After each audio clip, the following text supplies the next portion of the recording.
students, now let's continue with the chapter where we had left in the previous class. Last class में हमने पढ़ा था कि गांधी जी चंपारण में आ जाते हैं और first of all where he stayed in JB Kripalani's house and he went to professor Malkani. और उस वक्त क्या होता था कि जो भी फ्रीडम फाइटर्स थे उनको गवर्नमेंट सर्वेंट्स अपने यहाँ पे नहीं रख सकते थे, उनके किसी तरह से हेल्प नहीं कर सकते थे।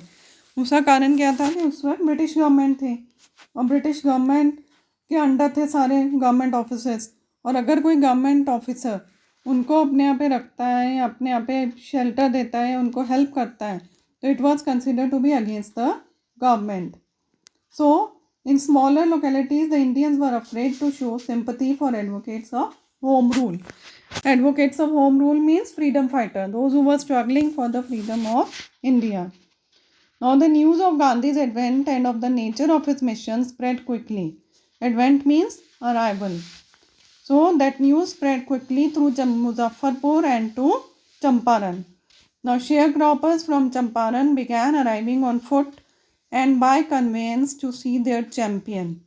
मतलब वो सब इकट्ठे होने लग गए किसने? गांधी जी को देखने के लिए। Who was their champion? Gandhi ji, who was going to fight for their cause. Muzaffarpur lawyers called on Gandhi to brief him. They frequently represented peasant groups in court. They told him about their cases and reported the size of their fees. So first of all, Gandhi ji met the lawyers and they briefed him about the situation, because most of the time they used to represent the farmers in the court. And they also told whatever fee they were charging from the farmers. Now Gandhi chided the lawyers for collecting big fee from the sharecroppers. Chided means scolded. उन्होंने सब lawyers को scold किया कि तुम लोग इन गरीब किसानों से इतनी ज़्यादा फीस ले रहे हो, what is the use? क्यों ये अपने केस फाइट करवाएंगे तुमसे? जिसके पास इतना पैसा ही नहीं होगा तो वो कैसे कोर्ट में जाएगा? He said, I have come to the conclusion that we should stop going to law courts. Taking such cases to the courts does little good. Where the peasants are so crushed and fear-stricken, law courts are useless. The real relief for them is to be free for fear. So, सबसे पहले गांधी जी ने क्या बोला कि इनके जो गरीब किसान हैं इनके केसेस को कोर्ट में ले जाने का कोई फ़ायदा नहीं है, क्योंकि कोर्ट में जाके भी इनके केसेस में कुछ भी फ़ायदा नहीं, कुछ भी चेंज नहीं होने वाला। They are not going to win because they are themselves so crushed and fear stricken, इतने दबे हुए हैं, इतने ज़्यादा डरे हुए हैं। तो सबसे पहले क्या करना होगा, हमें इनका डर निकालना पड़ेगा। और फिर क्या था वहाँ पे सिचुएशन क्या थी कि ज़्यादातर जो एरेबल लैंड थी, एरेबल मीन्स कल्टिवेबल लैंड थी चंपारण में, उसको छोटे छोटे डिस्ट्रिक्ट्स में डिवाइड करा गया था, छोटे छोटे पार्ट्स में। और जो भी छोटे छोटे एस्टेट्स थे वो सब किसके थे? ब्रिटिशर्स के। और उसके ऊपर इंडियन फार्मर्स वर्क करते थे। और मेनली वहाँ पे क्या उगाया जाता था? इंडिगो। इंडिगो यानी नील, नील की खेती की जाती थी। और लैंडलॉर्ड्स जो हैं वो फार्मर्स को, जो कि वहाँ पे एक तरह से किराएदार के रूप में वहाँ पे वर्क करते थे, तो उनको ये कंपेल करते थे कि तुम 3/20 या फिर 15% जो लैंड है उस पर तुम्हें नील की खेती करनी होगी। और नील जो भी उगेगा वहाँ पे वो तुम्हें लैंड के किराए के तौर पे, क्योंकि वो एक तरह से किराएदार थे वहाँ पे, तो किराया देना था उनको, रेंट देना था। तो रेंट में उनको क्या देना था? जो भी वहाँ पे नील उगता वो सारा उनको किनको देना था? इंग्लिश ब्रिटिशर्स को, जिनकी वो लैंड थी। तो ये एक बहुत बड़ा लॉन्ग टर्म कॉन्ट्रैक्ट उनके बीच में हुआ था, सबको साइन करना ज़रूरी था। Presently the landlords learned that Germany had developed synthetic indigo. They thereupon obtained agreements upon the sharecroppers to pay them compensation for being released from the 15% arrangement. तो उसके बाद सिंथेटिक इंडिगो बनने लग गया। तो अब इंग्लैंड में नेचुरल इंडिगो की कोई ज़रूरत नहीं थी। तो जो शेयर क्रॉपर्स थे उन्होंने बोला कि ठीक है, हमें अब इंडिगो नहीं चाहिए, हम किराए के तौर पे तुमसे इंडिगो नहीं लेंगे, उसके लिए तुम्हें रेंट देना पड़ेगा। और अगर तुम ये इंडिगो वाले तुम चाहते हो कि तुम इंडिगो नहीं उगाओ तो उसके लिए भी तुम्हें हमें कंपनसेशन देना पड़ेगा। तो ये तो दोहरी मार थी किसानों के ऊपर, उनके ऊपर डबल रेंट हो गया।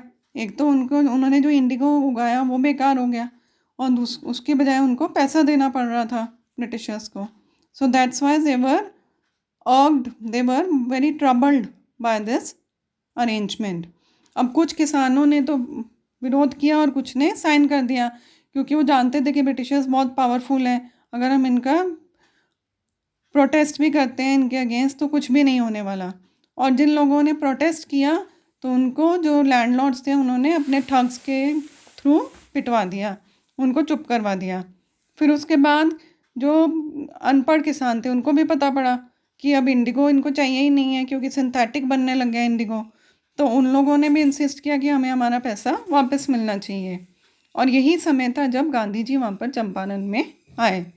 और उन्होंने सबसे पहले क्या शुरू करा, फैक्ट्स कलेक्ट करना शुरू करें, क्योंकि उनको ये था कि मुझे पहले पूरी बात पता होनी चाहिए, मैं डायरेक्टली किसी का साइड नहीं ले सकता.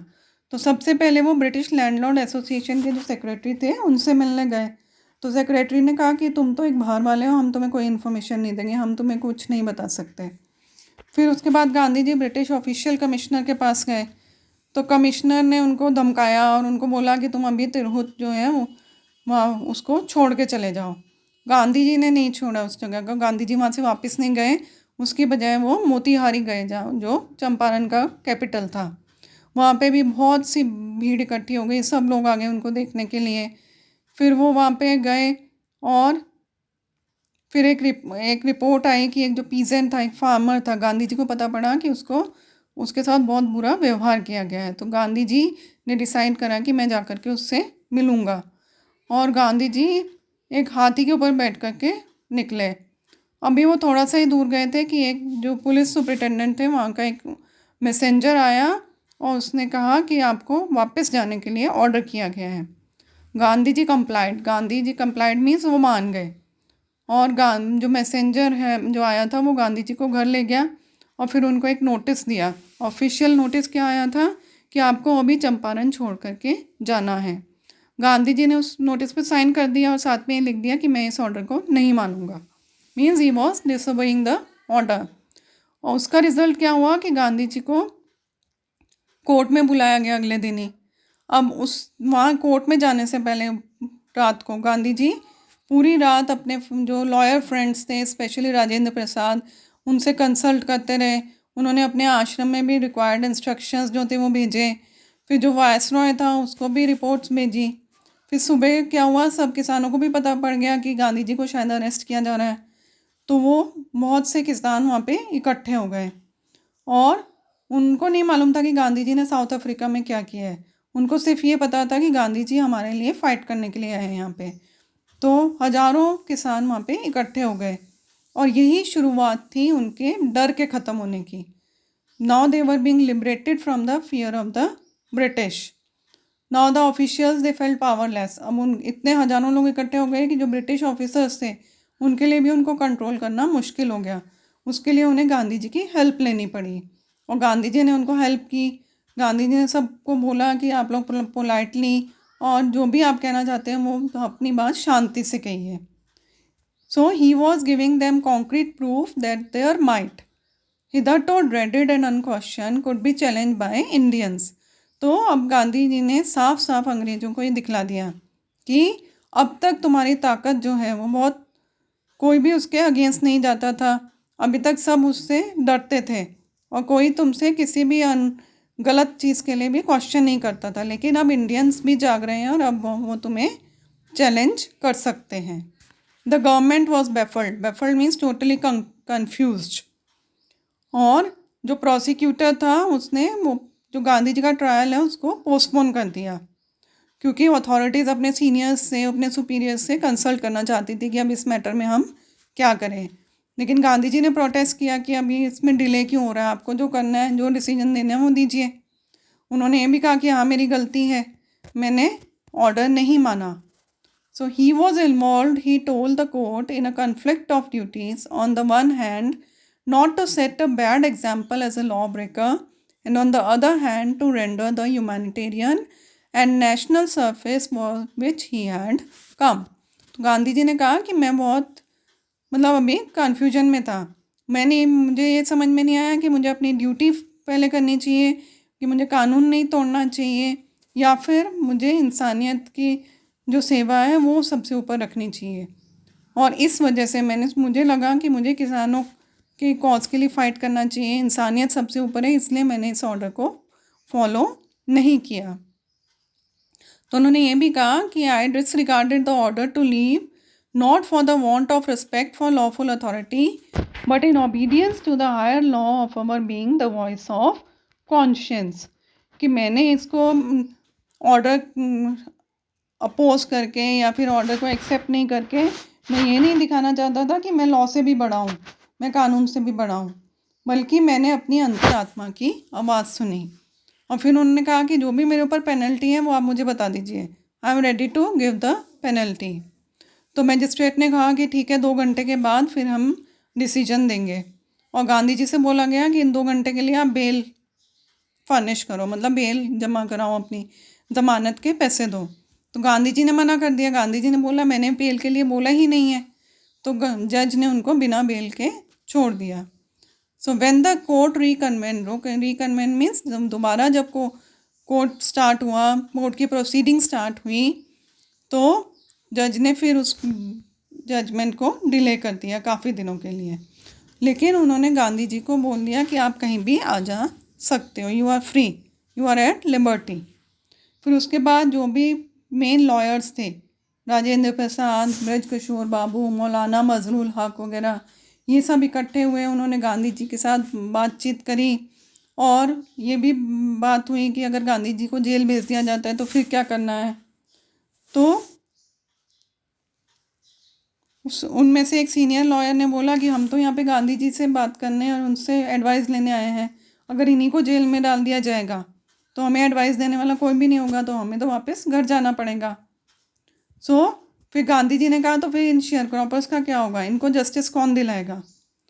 फिर वो लॉयर्स में आपस में बात करी। राजेंद्र प्रसाद जो थे उन्होंने बोला they thought amongst themselves that Gandhi was totally a stranger and yet he was prepared to go to prison for the sake of the peasants. If they, on the other hand, being not only residents of the adjoining districts, but also those who claim to have served these peasants should go home, it would be a shameful desertion. उन्होंने कहा कि गांधी जी तो बाहर के हैं, फिर भी वो यहाँ के किसानों के लिए लड़ने के लिए तैयार हैं, और हम लोग तो यहाँ के रहने वाले हैं, और अगर हम इसको छोड़ करके चले जाएंगे तो ये बहुत हमारे लिए शर्मनाक बात होगी। तो इस वजह से फिर से वो गांधी जी के पास गए। उन्होंने बोला कि आपको जेल में डाल दिया जाएगा तो हम भी जेल में आ जाएंगे आपके पीछे पीछे। The battle of Champaran is won. तो गांधी जी ने बोला कि अब यहीं पे चंपारण की लड़ाई जीत ली गई थी। क्यों? क्योंकि अब सब इकट्ठे हो गए थे ब्रिटिशर्स के अगेंस्ट फाइट करने के लिए। फिर काफ़ी दिनों के बाद गांधी जी के पास एक लेटर आया मजिस्ट्रेट का, तो बताया गया कि आपके अगेंस्ट जो केस है वो ड्रॉप कर दिया गया, हटा दिया गया है। तो it was the first time when civil disobedience had triumphed, मतलब सिविल डिसोबीडियंस की सबसे पहले यहाँ पे जीत हुई थी। मतलब अंग्रेज़ों के जो गलत लॉज थे उनकी खिलाफ आवाज़ उठाई थी इंडियंस ने, और they had succeeded in that. फिर उसके बाद में गांधी जी और दूसरे लॉयर्स ने किसानों की जो भी परेशानियां थी उसके बारे में जांच करी, और किसानों ने अपने अपने जो भी नोट लेटर्स थे उनमें सब में लिख के दिया सबको क्या क्या प्रॉब्लम्स थी। और अब पूरे एरिया में इन्वेस्टिगेटर्स और फार्मर्स इन सब की बातें हो रही थी, मतलब they were all talking about their issues. So in June, Gandhiji was called by Sir Edward Gate, who was the Lieutenant Governor over there. So before going to meet Sir Edward Gate, again Gandhiji gave all the plans in detail to his associates, thinking that how the movement should be conducted if in case he doesn't return, if in case he is arrested. तो उसके बाद गांधी जी के 4 बार थोड़े थोड़े समय के लिए मिले लेफ्टिनेंट गवर्नर से। फिर उसके बाद लेफ्टिनेंट गवर्नर ने एक ऑफिशियल कमीशन सेट करा। वो ऑफिशियल कमीशन शेयर क्रॉपर्स की सिचुएशन को स्टडी करने के लिए, उनके प्रॉब्लम्स को स्टडी करने के लिए, उसमें लैंडलॉर्ड्स भी थे, गवर्नमेंट ऑफिशियल्स भी थे, और किसानों की तरफ से सिर्फ गांधी जी थे। गांधी जी स्टार्टिंग में 7 महीने तक चंपारण में रहे, फिर उसके बाद फिर बीच बीच में आते जाते रहे। अब वो आए तो सिर्फ थोड़े समय के लिए थे। On the entreaty of an unlettered peasant, entreaty means request, और अनलेटर्ड पीजेंट मीन्स एक अनपढ़ किसान के रिक्वेस्ट करने पे वो यहाँ पे थोड़े दिन के लिए आए थे, लेकिन ऑलमोस्ट 1 साल तक वो चंपारण में रहे। तो उसके बाद इंक्वायरी करी गई और फिर उसके बाद ये बात आई कि ठीक है, अगर लैंडलॉर्ड्स की गलती है तो हम अब कितना कंपनसेशन चाहिए ना। तो गांधी जी से पूछा गया, उन्होंने सोचा गांधी जी तो पूरा पैसा मांगेंगे, तो उसके बाद फिर हम ये बात पे इसको रोक देंगे कि इतना पैसा कैसे दिया जा सकता है, इतना पैसा हम नहीं दे सकते। But Gandhi ji asked only for the 50% and there he seemed adamant. यहाँ पे वो स्ट्रिक्टली उन्होंने बोला कि 50% तो आपको देना ही पड़ेगा। फिर उसके बाद लेकिन ब्रिटिशर्स ने फिर अपनी चाल चली, उन्होंने बोला कि नहीं, हम तो 25% ही देंगे। उन्होंने सोचा फिर यहाँ पे डेडलॉक हो जाएगा, गांधी जी 50% पे अड़ जाएंगे और हम 25% पे, लेकिन गांधी जी ने उस पर भी एग्री कर दिया and the deadlock was broken and this settlement was adopted unanimously by the commission. Gandhi explained that the amount of the refund was less important than the fact that the landlords had been obliged to surrender part of the money and with it part of their prestige. तो गांधी जी ने कहा कि amount matter नहीं करता है कि कितना पैसा ये वापस दे रहे हैं, बात ये मैटर करती है कि इनको अपनी ईगो छोड़नी पड़ी, इनको अपना प्रेस्टीज प्रेस्टीज, इनके लिए बहुत बड़ा प्रेस्टीज पॉइंट था ये, और इनको ये मानना पड़ा कि ये गलत थे। और सबसे पहले ये किसानों के लिए जीत थी। It was the victory for the farmers. So as far as the peasants were concerned, the planters had behaved as lords above the law. Now the peasants saw that he had rights and defenders. He learned courage. उसके बाद किसानों में भी बहुत हिम्मत आ गई, उनको समझ आ गया कि हम भी हमारे राइट्स के लिए लड़ सकते हैं। Clear? No rest, we shall continue tomorrow.